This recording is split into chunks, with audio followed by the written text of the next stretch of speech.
Ralph, I love hosting during the holidays, but every year the food costs seem to explode. Is it even possible to serve a great meal without overspending? I got that question. I was like, that is a great question to talk about on the show today. Because the truth is, big meals, big gatherings, and too often, it leads to big bills. But you can absolutely feast with abundance and stay within your budget. And I'm going to show you exactly how to do that on today's show. Welcome to the show. I'm Ralph. I'm all about helping you break that cycle of financial shame with confidence. And today, as we continue our series of planning for the holidays, let's talk about how to save money and still have that abundant feast that we all love. And I want to tell you a story about my own Thanksgiving situation.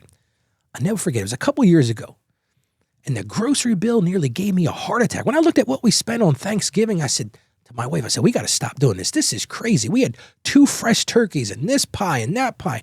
I'm going to tell you what, it looked like a feast for the pilgrims. I mean, this table was laid out with all kinds of stuff. It looked great. It took us about 3 minutes to eat it, which is another whole discussion. We'll probably talk about that on another day. But the bill, when I looked at it, like, this is insane how much we spent. So the following year, I said, I'm going to do this differently. It's all about planning. And that's what we did. My wife and I sat down, we developed a plan. Because if you plan, you can get ahead with this. The next year, we used store brands. We found that the food tasted just the same if we used that store brand. We actually added a little bit of fun to it. We made it potluck-style. So instead of making my wife do the whole thing, we said, listen, let's encourage everybody else to bring stuff. You can bring this and you can bring that. And it was cool because it was sort of here's a nice Thanksgiving term. It was a cornucopia of different stuff. And it was cool because it was things I hadn't even thought about. Like some people brought some stuff, like, I don't know if I'm going to eat that or not. It looked kind of scary, but it was fun. The other thing we did is we started buying stuff in September. Now, as you're listening to this, we're already in November, but it's not too late. You can still plan for the holidays. Start buying a little bit every week. And like I said, that potluck was fun. Just make sure you coordinate it, because what you don't want to have is everybody decides to bring the same thing. My sister's great with that. Well, I'm going to bring this or bring that. Like, wait a minute, we already got that. But when we did that, guess what happened?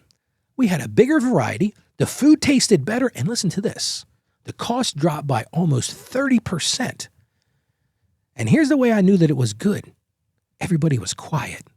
After dinner, everybody was taking a nap. Everybody left full and they left happy. That's the whole point. That was a great time. There's joy in that. Well, let's get right to our quote today. This one comes from good old Benjamin Franklin. And this is what Ben said. He said, contentment makes poor men rich.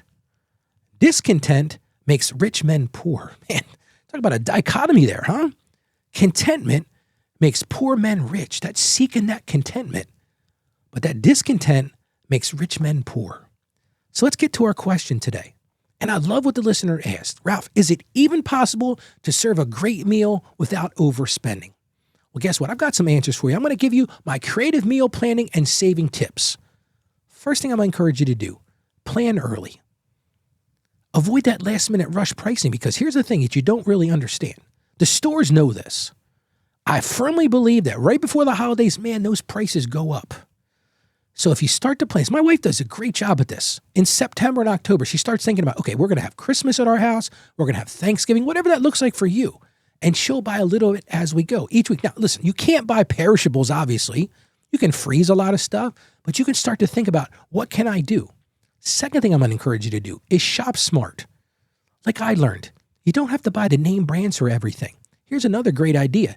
Test out some of those store brands now. Buy some of that stuff and try it out. You might be surprised at just how good it is. There's also a ton of early sales because, see, retailers understand this too. And that can cut your cost by 20 or 30%. Another thing I want to encourage you to do, like we did, is encourage that potluck thing. It helps everybody get involved. It takes the stress off, because if maybe your wife likes my wife, she feels this stress of the holiday. She's got to put it all together perfectly. I said, stop doing that. Let's make a list. Here's what we're going to provide. Like in our house, we provide the turkey. I go get fresh turkeys from a local farm. People are like, oh, that is the best turkey ever. But that's what I provide. My wife might do mashed potatoes and gravy, but we say to everybody else, listen, here's the other things we'd like to have, or give us some ideas that you'd like to do. Those potluck gatherings are fantastic. Another thing I'm going to encourage you to do, because people get crazy at the holidays, make it simple. A joyful meal doesn't need to have 15 side dishes.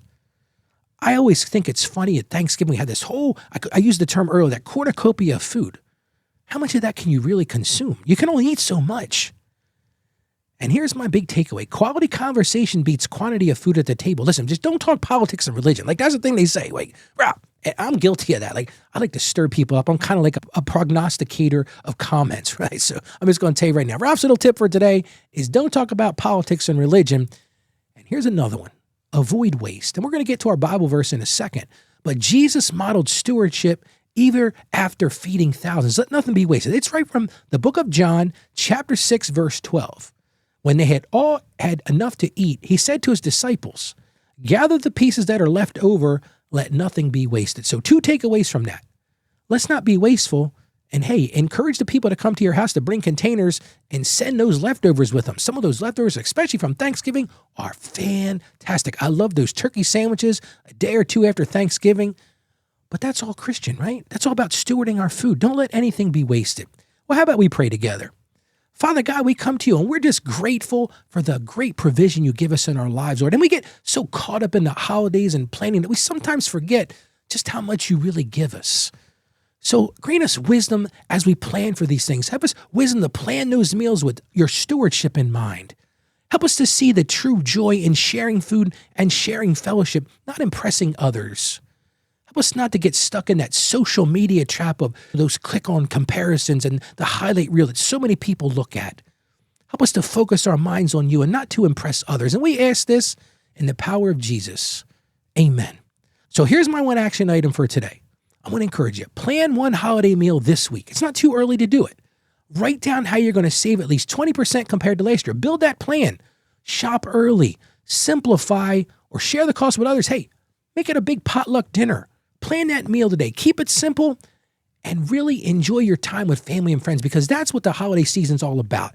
It's about building those relationships because truth is you're not going to remember what you had to eat, but you'll remember those relationships. I want to encourage you right now. Be a financially confident Christian. You can do this. I have confidence in you. Stay financially savvy. God bless you, and I'll see you on tomorrow's show.